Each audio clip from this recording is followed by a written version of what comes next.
Real quick, before we get into the goodness, make sure you hit that subscribe button. That way you're notified to every time we upload a video. Appreciate you.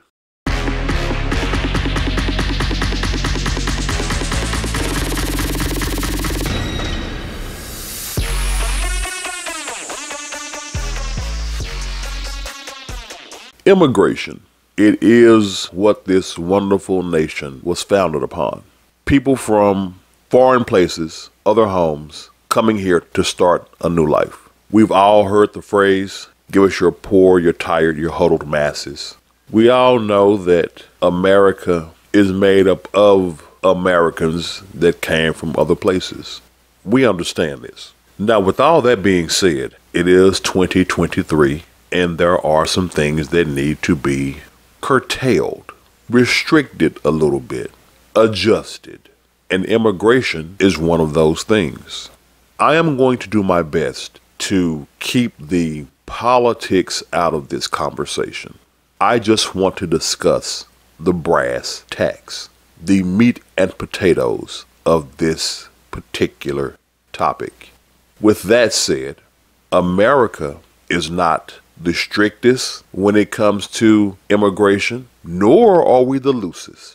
You can go do the research yourself, but among nations around the world, America ranks in the middle, which is where I would expect us to be. Let me redo that. It's where I hoped we would be, but if you listen to either side of the political aisle, it's not what we are led to believe we are. If you listen to the left, they say that we are too strict on immigration. If you listen to the right, they say we are too loose. But there are outlier events. Every nation has them. And right now, America seems to be going through ours. That outlier event is a surge in illegal immigration. You see, what some would have you believe is that America is anti-immigrant, anti-immigration. That is politispeak. That's the politics talking. Because if you listen, the other side, the opposing argument says, we just want it done in a more organized and legal manner. I bring this up as it is very disingenuous that there is a particular sect, a particular group. Like I said, I'm leaving the politics out, so I'm not gonna say hint, hint, wink, wink names, that believes that we should, quote, let them all in. The first step is, even back in the day, during the Industrial Revolution, when America started hitting its stride and becoming an economic force on the world stage, we didn't necessarily just let them all in. The way we processed it was probably not the best, but there was a process. The number one port of entry into America was New York. All immigrants coming from overseas had to make that stop at Ellis Island, where the Statue of Liberty is, and be processed. Now, what all it took to make up the process, you can look up on your own. That is something that y'all have heard me say thousands of times. My brothers and I truly believe in. We are not going to feed you your opinion. We're not going to tell you what to think. There are things that we encourage you to look up. Learn something new every day, okay? So go look up everything that entailed the process of immigration into America back, 100 years ago. But the thing was, there was a process. And those that came here weren't trying to sneak in. They wanted to be recognized as Americans. That's what they wanted. They wanted a better life. There was no ulterior motive for the vast majority of those coming to America. But as I said, it is 2023. That rule, it's sketchy and 50-50 at best. Because as a tax-paying American, I want to discuss the economic strain that immigration, let me do that right, the economic strain that illegal immigration puts on this country. Those that push for this, those that dismiss this, they are very disingenuous when they propose that everyone just come to America, regardless of how you get here. To hell with the process, just get here. Get here and we'll make it happen. We are a nation where 40 to 47% of households don't pay income tax. We have about 10,000 illegal immigrants cross the border every day. That would mean on the low end, that's 3.6 million immigrants every year. In a nation that is currently in an unofficial recession, do you think we can afford to have 3.6 million other non-taxpayers come in when we have 40 to 47% of the current population not paying a dime? But that part isn't portrayed or told about the illegal immigration issue. Now, in all fairness, in a most recent report, $31 billion in taxes are collected from illegal aliens that live here in the United States. $31 billion are collected by illegal aliens. And I hate calling them aliens. That just sounds so blah. $31 billion in taxes are collected from the illegal immigrants that live here in the United States. Now, using this article, that is 15.5 million illegal immigrants that are here pay $31 billion in taxes. That is greatly appreciated. Respect to those people. The problem is that taxpayers pay $182 billion annually to provide services and benefits to illegal immigrants and their dependents. Now, if you take that $31 billion that they pay and subtract it from the $182 that the American taxpayer pays, that still means the American taxpayer is on the hook for $150 billion. That is the economics of illegal immigration. Period. Like I said, I'm not going to fluff it up and go all political. I want to talk about the legitimate brass tacks of illegal immigration.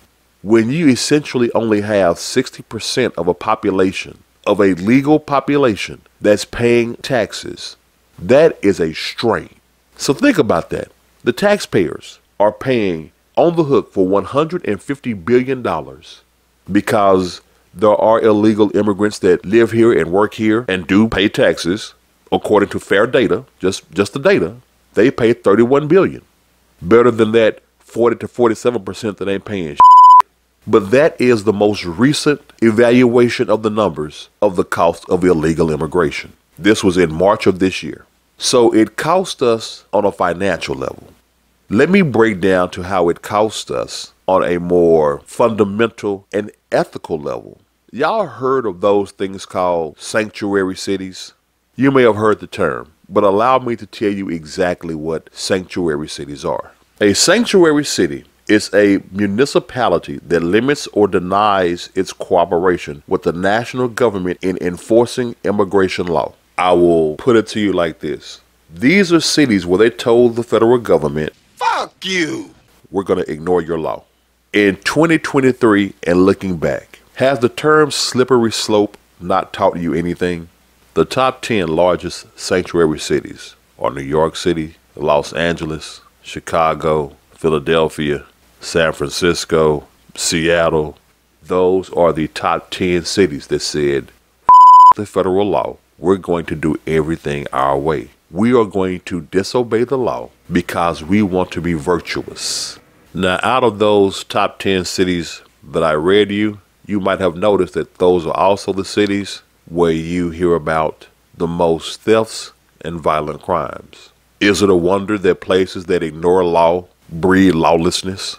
You know about New York, LA, Chicago. Those are the top 3. Philadelphia makes the 4th. And if you Google search the crimes in those cities, you're going to see how absolutely terrible it is. It shouldn't be shocking at all that cities that choose to ignore the most standard and basic of the American federal law also has issues with their law enforcement. Now, what should be shocking is these places that have proclaimed that they are sanctuary cities, these places suddenly change their tune when the problem comes home to the sanctuary cities Governors of Arizona and Texas decided to ship those illegal immigrants to those sanctuary cities. You want them? You got them. There are more than 30 called sanctuary cities because they choose not to follow federal immigration laws. They want more people in their sanctuary cities. Well, we'll give them more people. We can give them a lot. We can give them an unlimited supply.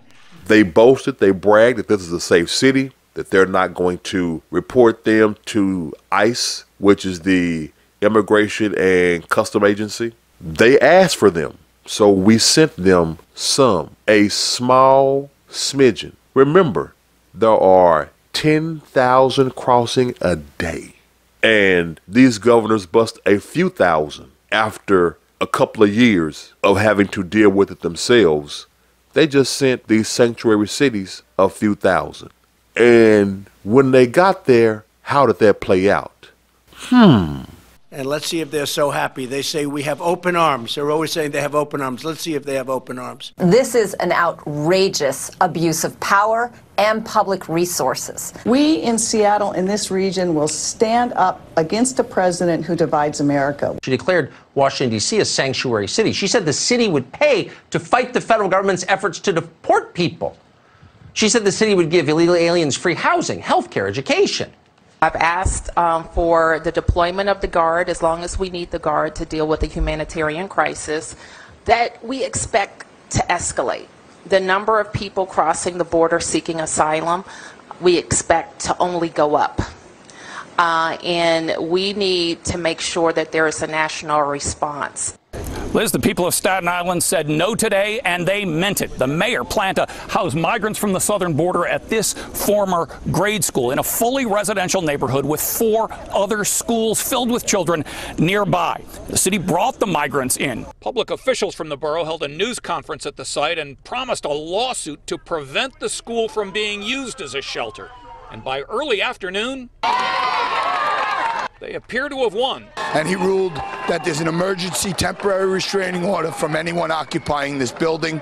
For now, Staten Island's won. Soon, the migrants who had just arrived 2 hours earlier were on their way out. And it's not our responsibility. You know, come on. No one's giving me free food. No one's giving me free housing. You see? Exactly. All of a sudden, when they have to deal with it, it's not so much let them all in. In Martha's Vineyard, they hurried the up and got them out of there. Well, yeah, they're not angry at Ron DeSantis. They're thanking him for bringing them to Martha's Vineyard. Why wouldn't they? They got a free flight to the vineyard. And at first, it seemed like they had every reason to be grateful because the people of the town appeared to welcome them. As they walked in from the airport, 3.5 miles, they saw signs like this one. On Martha's Vineyard, the sign reads, "We stand with immigrants, with refugees. All are welcome here. Hate has no business here." But they didn't know that there was a caveat to that welcome. Then on Thursday, an elected official on the island gave the migrants even more reason for hope. And we're quoting, "This is a community rallying to support immigrant children and families," said State Representative Dylan Fernandez. "It's the best of America." The community seemed to be rallying behind them.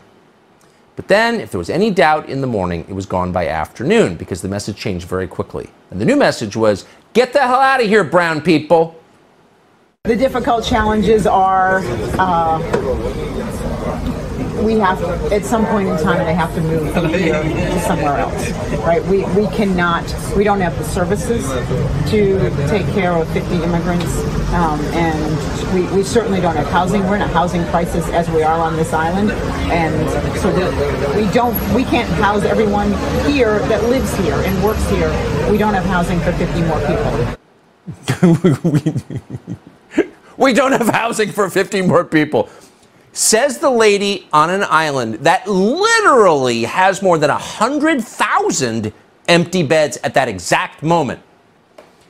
So there was a guy who's the leader of a nonprofit group who stepped up to help the refugees, and he had a different take.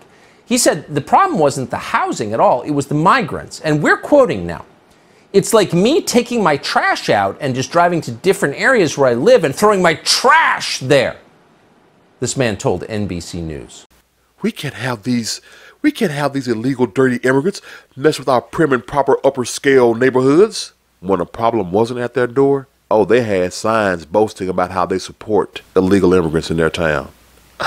Not so much, huh? Let's see. In New York City, the immigrants who claim that they just came here for a better life got a little pissed when they officially had to leave the 5-star hotels that they were staying in, that the taxpayers were paying for, and had to go to some very basic housing. They had a problem with that. But I thought the whole point was just to come here to get a fresh start. No, what we're seeing is that there are lies being told. On one end, from the immigrant side, you have many of them that are coming here to get over, to kick back, relax, and live off the American taxpayer. You have more that want to work, but like most things, it's the bad ones that stand out. You have the lies of those politicians that run the sanctuary cities where, as long as the problem was not at their doorstep, they were all about allowing illegal immigrants in because they didn't have to deal with it. They didn't have to deal with it financially or logistically. But once it did, oh, now it's a problem. So when I hear people like Mayor Adams in New York City lose his mind when he declared his city a sanctuary city, I scream hypocrisy. As the mayor of the city of New York, I don't, weigh into immigration issues, border issues. I have to provide services for families that are here, and that's what we're going to do. And that's what our responsibility as a city. I'm proud that this is a right to shelter state, and we're going to continue to do that. You got what you asked for. The problem was, you really didn't want it. You set it to virtue signal, to earn political points, but you knew damn well that you weren't prepared for that. You didn't want that, and you proved you can't handle that. Started with a madman down in Texas, decided he wanted to bus people up to New York City. 110,000 migrants. We have to feed, clothe, house, educate the children, wash their laundry sheets, give them everything they need, health care. And this team here, we stated, let's do everything possible before we have to push it out into neighborhoods and communities. Month after month, I stood up and I said, this is going to come to a neighborhood near you. Well, we're here. We're here. We're getting no support on this national crises, and we're receiving no support. And let me tell you something, New Yorkers. Never in my life have I had a problem that I did not see an ending to. I don't see an ending to this. I don't see an ending to this. This issue will destroy New York City. Destroy New York City. We're getting 10,000 migrants a month. One time we were just getting Venezuela. Now we're getting Ecuador.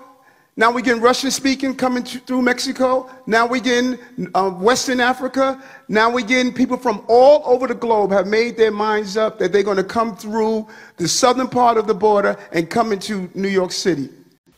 When people discuss the immigration issue, look at the brass tacks of it. Look at the meat and potatoes, the bare bones. Don't get caught up in the emotion. Don't let emotion overrule your logic. Because logistically speaking, this country simply can't handle it right now. That's it on my end. Y'all know what to do. Hit that like, subscribe, leave a comment, share it with all your friends, families, and enemies. And until the next time, remember to stand up, stand out, and think differently.